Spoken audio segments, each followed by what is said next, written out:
The more the merrier. It's a widely known truism that means the more people or things there are, the better an occasion or situation will be. And like many traditional proverbs, the grammar of the statement seems opaque, or even deficient. But in fact, there's an interesting bit of very old grammar here, a kind of fossilized grammar that was actually already on the way out in the very earliest stages of English we have written down. And that bit of grammar is the instrumental case. No, not the instrument case, the instrumental case. But let's back things up a bit first. Constructions like the more the merrier and the sooner the better are comparative correlatives. Correlatives are words, such as conjunctions, that pair together to make some kind of logical relationship between two parts of a sentence. I'm talking about things like the if-then pair, as in, if you pay for the movie tickets, then I'll pay for the popcorn, and the so-that pair, like in, I drank so much coffee that I had trouble getting to sleep at night. But what about the more the merrier? Where are the if-then or so-that type words? And how do we know what the logical relationship between more and merrier is? Well, in the more the merrier, the correlatives are, surprisingly, the, and they are paired with the comparative words more and merrier, hence this construction is called a comparative correlative. Comparatives are words that typically end in er, along with their cousins, the superlatives, that end in est, as in merry, merrier, merriest, though there are also some irregular comparatives and superlatives, like much, more, most. But what about the thes in the sentence? The word the is the definite article, right? So how do articles correlate? And what do they mean in this context? That's where the instrumental case comes in. First of all, what is case? Cases are forms of nouns and noun-like words that tell you what those nouns are doing in a sentence grammatically. Modern English has mostly lost its case system, but it used to be there in Old English, the term we use for the form of the English language spoken roughly between 500 and 1100 CE. Some of the few places you see cases in modern English are in pronouns, as in he, him, his. He is used as the subject of a sentence, as in he has a book. Him is used as the direct or indirect object, as in I taught him or I gave him the book. And his is used to show possession, as in the book is his.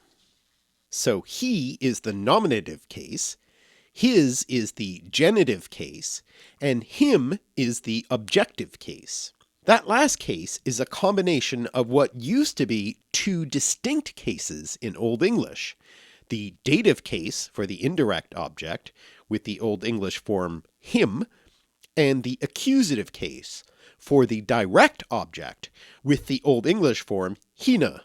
Regular nouns have over time lost almost all their case endings in English.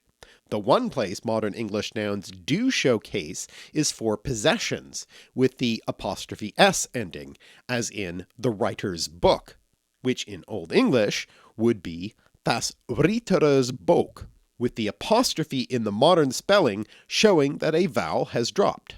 So, those are the four cases in Old English: the nominative, the accusative, the genitive, and the dative. But there was also the remnants of a fifth case in Old English, the instrumental case, which was already at that point disappearing from the language and only still appeared in a few places. In most situations in Old English, the dative case absorbed the instrumental case's functions, just as the dative case would later absorb the accusative case's functions to give us our modern English objective case that we talked about earlier, with the dative form him replacing that Old English form hina. The instrumental case had three main functions in Old English, primarily to express means or manner, as in l'outre mode, with a pure mind. In other words, the instrument or means by which or with something is done. To express accompaniment, as in litle werode, with a small band, and to express time, as in thu ulkan jare, in that same year. And it's the word thu, meaning that, in that last example, that the word the in the more the merrier comes from.